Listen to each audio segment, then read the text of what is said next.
నమస్తే welcome to iDream నేను మీ మాధురి హైదరాబాద్ లోని అక్రమ నిర్మాణాలపై రేవంత్ రెడ్డి ప్రభుత్వం కన్నెర చేసింది ఇలాంటి కట్టడాల పని పట్టడానికి ముఖ్యమంత్రి Revanth Reddy Hyderabad disaster management and asset protection agency హైడ్రాని ఏర్పాటు చేశారు మొదటి రోజు నుంచే హైడ్రా దూకుడుగా ముందుకు సాగుతుంది ఈ క్రమంలోనే గత శనివారం హైడ్రా అధికారులు టాలీవుడ్ హీరో అక్కినేని నాగార్జునకు సంబంధించిన ఎన్ కన్వెన్షన్ ను కూల్చివేయడం సంచలనంగా మారింది దీనిపై నాగార్జున స్పందిస్తూ తాను ఎలాంటి ఆక్రమణలకు పాల్పడలేదని అన్ని అనుమతులు తీసుకునే నిర్మాణం చేపట్టానని అయినా సరే అధికారులు ఎన్ కన్వెన్షన్ ని కూల్చివేశారని చెప్పుకొచ్చారు అయితే కూల్చివేతలపై నాగార్జున హైకోర్టును ఆశ్రయించారు దీనిపై న్యాయస్థానం మధ్యంతర ఉత్తర్వులు జారీ చేసింది ఇక గత 3 రోజులుగా సోషల్ మీడియాలో ఎన్ కన్వెన్షన్ కు సంబంధించిన వార్తలే వైరల్ అవుతున్నాయి ఎన్ కన్వెన్షన్ కూల్చివేత విషయంలో తాను హైకోర్టు వెలువరించే తీర్పుకు కట్టుబడి ఉంటానని నాగార్జున చెప్పారు కోర్టు తీర్పు వెలువడే వరకు ఎలాంటి వదంతులు అవాస్తవాలు నమ్మొద్దని ట్విట్టర్ వేదికగా తన అభిమానులకు విజ్ఞప్తి చేశారు ప్రస్తుతం ఆయన చేసిన ట్వీట్ వైరల్ గా మారింది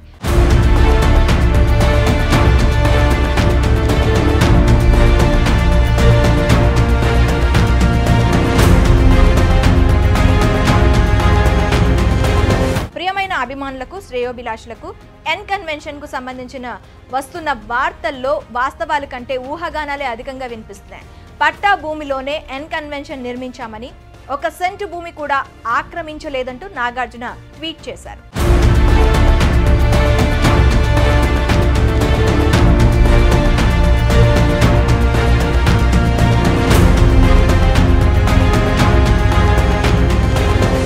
ఇక ఎన్ కన్వెన్షన్ విషయానికి వస్తే నగరంలోనే అత్యంత ఖరీదైన ప్రాంతమైన మాదాపూర్లో ఉంది ఇక్కడ వివాహ వేడుకలు బర్త్డే పార్టీలు గెట్ టుగెదర్ ఫంక్షన్లు సినిమా ప్రీ రిలీజ్ ఈవెంట్ల కోసం దీన్ని బుక్ చేసుకుంటూ ఉంటారు సిటీలో ఉన్న చాలా మంది బడా పారిశ్రామికవేత్తలు సినిమా సెలబ్రిటీలు రాజకీయ నాయకులు ఎన్ కన్వెన్షన్ లో వేడుకలు చేసుకోవడానికి ఆసక్తి కనబరుస్తూ ఉంటారు ఎన్ కన్వెన్షన్ లో దాదాపు 3,000 మందికి పైగా కూర్చొని వేడుక చూసే సదుపాయం ఉంది 27,000 స్క్వేర్ ఫీట్ విస్తరణలో అత్యంత విశాలమైన ప్రాంగణం ఉంటుంది ఇక్కడ అప్పుడప్పుడు సినిమా ఈవెంట్లు కూడా జరుగుతుంటాయి ఇక చుట్టుపక్కల ఐటీ కంపెనీలకు సంబంధించి ఫారెన్ డెలిగేట్స్ సమావేశాలు వార్షిక సంవత్సర వేడుకలను కూడా ఇక్కడ నిర్వహిస్తారు సుమారు 14 ఏళ్ల క్రితం ఎన్ కన్వెన్షన్ ను ఆరంభించారు ఇక దీని అద్దె విషయానికి వస్తే రోజుకు రెంట్ 5 లక్షల రూపాయల నుంచి మొదలవుతుందని అంటున్నారు ఇక ఈవెంట్ ని బట్టి ఈ అద్దె మారుతుందని అంటున్నారు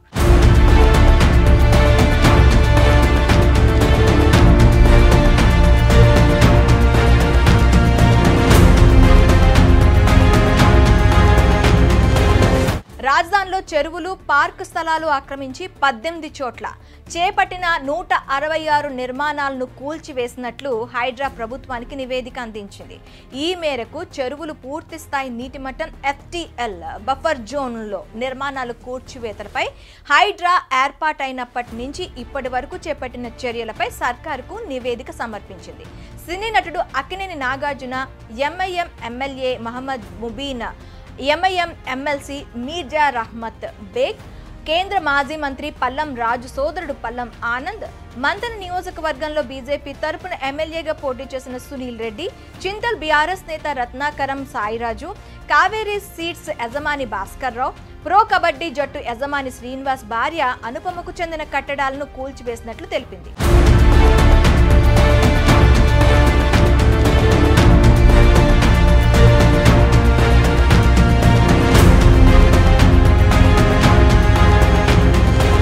చెరువులు నాలాలు పార్కులను ఆక్రమించి 43.94 ఎకరాల్లో కట్టిన నిర్మాణాలను కూల్చివేసినట్లు పేర్కొంది బంజారా హిల్స్ లో లోటస్ పాండ్ మొదలు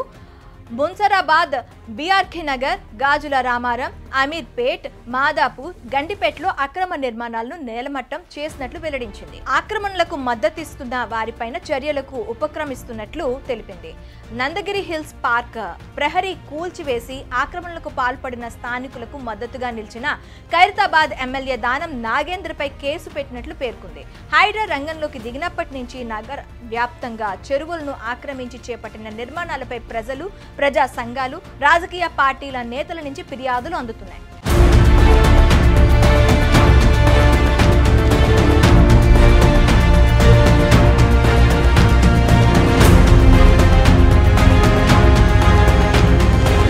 ప్రజాప్రతినిధుల అక్రమ నిర్మాణాలకు సంబంధించి డ్రోన్ చిత్రాలను ఎక్స్ లో పోస్ట్ చేసి వాటిని సైతం కూల్చాలని హైడ్రాను కోరుతున్నారు. ఇందులో అన్ని రాజకీయ పార్టీల నేతలు కూడా నివాసాలున్నాయి. చెరువుల్లో విలాసవంతమైన ఫామ్ హౌస్లు నిర్మించుకున్న వారిలో సమాజాన్ని, ప్రభుత్వాన్ని ప్రభావితం చేయగలిగే స్థానాల్లో చాలా మంది ఉన్నారని, ప్రత్యేకంగా ప్రభుత్వంలో భాగస్వాములై ఉండవచ్చని, అయినా పట్టించుకోకుండా ఆక్రమణదారులు భరతం పడతామని ముఖ్యమంత్రి రేవంత్ రెడ్డి హెచ్చరించారు. ఇది రాజకీయాల కోసమో, రాజకీయ నాయకులను దృష్టిలో ఉంచుకొనో చేపడుతున్న కార్యక్రమం కాదని స్పష్టం చేశారు. సరస్సులు, నదులు, చెరువులు భవిష్యత్తు తరాలకు వారసత్వంగా అందించే సంపదని, వాటిని విధ్వంసం చేస్తే మనపై ప్రకృతి కక్ష కొడుతుందని చెప్పారు. ప్రకృతి ప్రకోపిస్తే పరిణామాలు ఎలా ఉంటాయో చెన్నై, ఉత్తరాఖండ్, వాయనాడులో చూశామని గుర్తు చేశారు.